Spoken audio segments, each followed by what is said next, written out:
Welcome to How You Livin', a transformative podcast featuring best-selling author, inspirational speaker, and minister, Dr. Rick Rigsby. And now, Dr. Rick.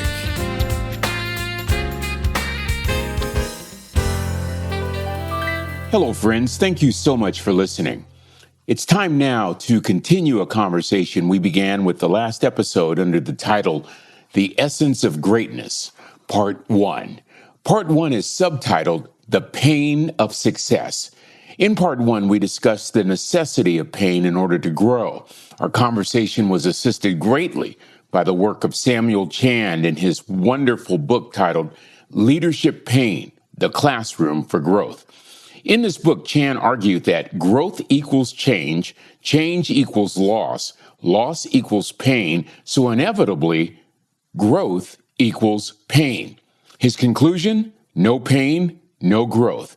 If we're not committed to change, we should not expect to grow. Oftentimes, our growth is hijacked because of comfort. Comfortable habits can cause familiar ruts. I recall taking a golfing lesson years ago. The golf pro shared something very revealing. He said that most golfers shortcut their own improvement. And I was right in that category. He said, once the lesson is finished and we practice on our own, our tendency is to practice our strengths, to work on our strengths, but to devote little time to attacking our weaknesses. I need to remind every one of us, myself at the top of the list, great people do things that other people don't. A price must be paid to accomplish greatness. You have to move beyond the chains and shackles of simply working in that area called familiar and improving only those strengths. You have to get uncomfortable. And it's critical, even if it means upsetting our routines. Don't forget the words of Albert Einstein, who said insanity is doing the same thing over and over again and expecting different results. The thesis of The Essence of Greatness, Part 1, is simply titled, Not Everyone Will Be Successful. Everyone can be successful. We all have the capacity, but not everyone is willing to pay the price. The essence of greatness requires a singularity of purpose, which produces a tenacious determination that results in a focus incapable of distraction. Bottom line, without purpose, there is no singular priority in our lives. Without a singularity of priority, there is no daily focus. And without a daily focus, we practice only that which is familiar and comfortable. And we avoid all other areas that have the potential to produce pain in our lives. You know what? I loved what Chand concluded in his book. He said, when you interpret your pain as bigger or more important or more threatening or more comprehensive than your vision, you'll redefine your vision down to the threshold of your pain. So in Part 1 of this podcast, I shared that the motivation for this series is a personal one. For the last couple of years, I've been on a life-changing health journey. I should say I've gone from 310 pounds to 180 pounds. And more important to me, I'm healthy. For the first time in 60 plus years, I'm healthy. I'm not here to discuss the outcome of my weight journey. I'd much rather discuss the process. For if we focus on the process, the outcome will take care of itself. Regardless of the pain of the process, I am committed every day to a healthy lifestyle. And this means I am more than willing to endure the pain. I've discovered the joy and satisfaction that pain offers our lives, a thrill of achievement that is so euphoric, I'll never go back to my old way of life. The pains I've endured the past few years opened the door to immeasurable growth. In fact, I no longer even refer to them as pains, but opportunities. Opportunities that I have created in order to grow. Here are my top 3 opportunities. Number 1, you must yield control in order to gain control. I lived a lifestyle that was completely out of control. I had to learn to yield control in order to regain control. Number 2, you must be willing to have a teachable spirit. Friends, if you don't have a teachable spirit, you're going to stay at the same level you are right now. I love the old adage, if you're the smartest person in your group, you need a new group. And third, and perhaps most important, I think this was the most important opportunity that I've learned as I've moved from pain to opportunity. You have to answer the why question. If you can't answer why should I change? You will never tolerate the pain of change. And let me tell you, change is painful. Growth is painful. There's no shortcut to excellence. There's no shortcut to greatness.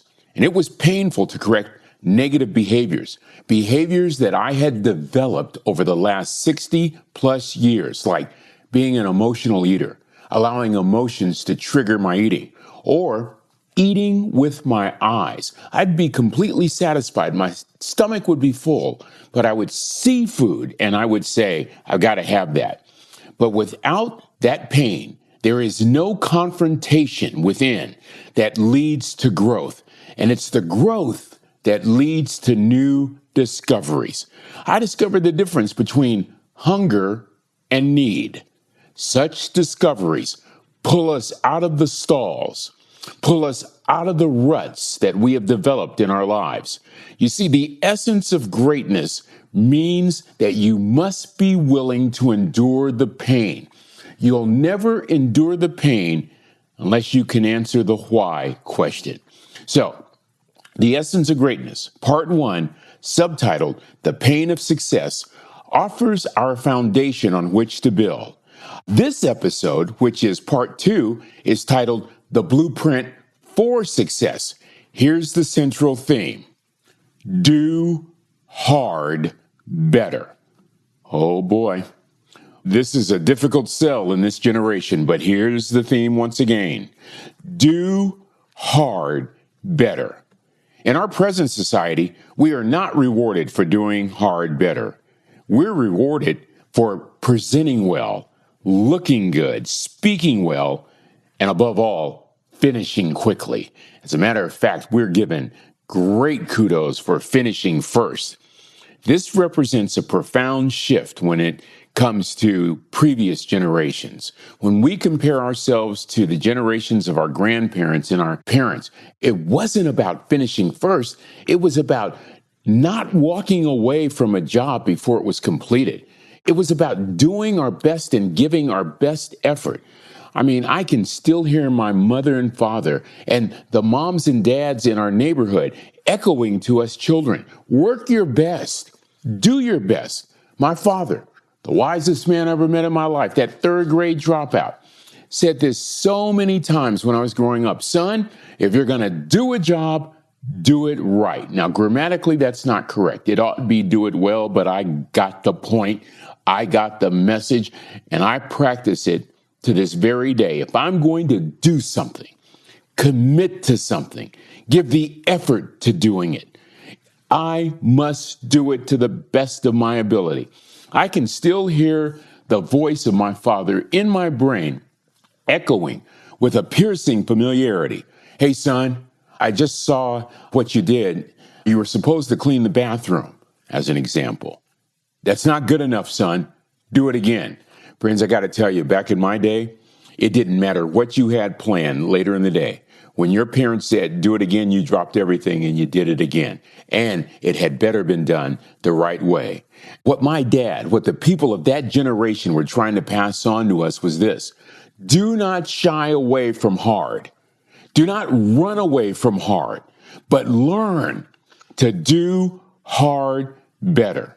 Oh, this is a tough sell in our automated, highly technical world of the 21st century, where we're constantly looking for shortcuts and easy way out. But what we don't realize is that when we take shortcuts, when we produce an easy way out, it's creating a different mentality, a mentality that offers us permission to render sloppy work, to give work that is unfinished. Rather than taking pride in doing a good job, we boast about how quickly we finish the job. Friends, I read an interesting article by Tim Denning in a post by Success Magazine. The article had a title that captured my attention. Here was the title of Denning's article. If your life sucks, it's proof you need to do more hard things. Isn't that great? According to Denning, when we do hard things, it's uncomfortable. No wonder we run from hard things as if they're a brown bear wanting to eat us for lunch. Denning argued that we can learn much from organizations like the Navy SEALs, who constantly preach adversity is opportunity. Adversity generates wisdom. Adversity shows us the potential of who we can become. Wow, I like that. Friends, life is hard. Life is hard, and that's not a bad thing. Believing that life is easy perpetuates a very welcomed and familiar myth that keeps us comfortable. You know what else it does? It guarantees a lack of growth in our lives. For years, I thought losing weight was easy.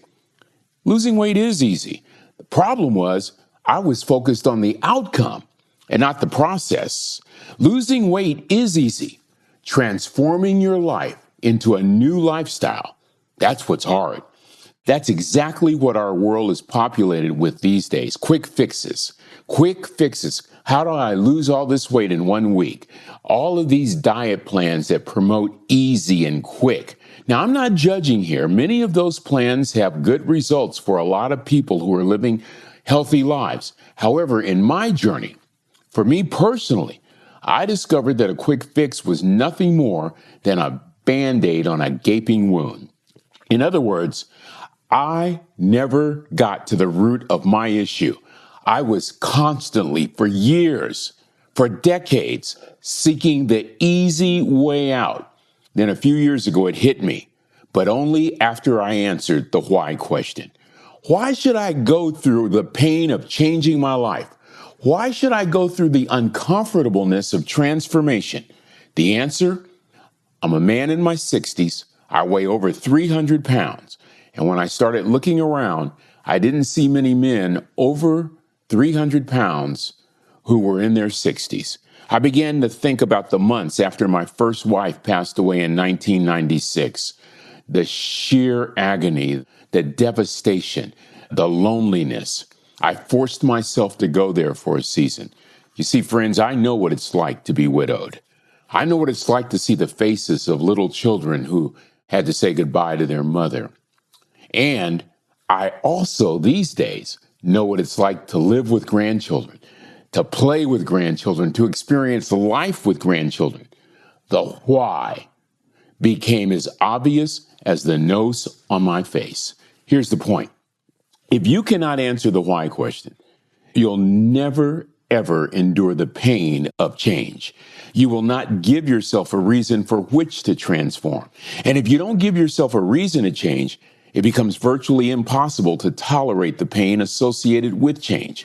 And so, at this hour, right now, I'm inviting you to take on a simple yet profound mission. Take this one step. It's what our grandparents taught our parents who passed on to us. May I remind you of this simple step. Today, this very hour, develop a new mindset that says from this day forward, I will relentlessly commit totally to doing hard better.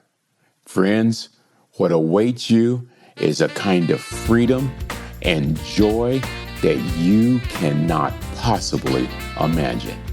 Well, that's going to do it for this episode. Until we meet again, this is Dr. Rick asking the most important question I can ask. How you living? Are you ready to make an impact in your world right now? Do you want to stop existing and start living your best life right now? Dr. Rick wants to give you the first chapter of his best-selling book, Lessons from a Third Grade Dropout, absolutely free.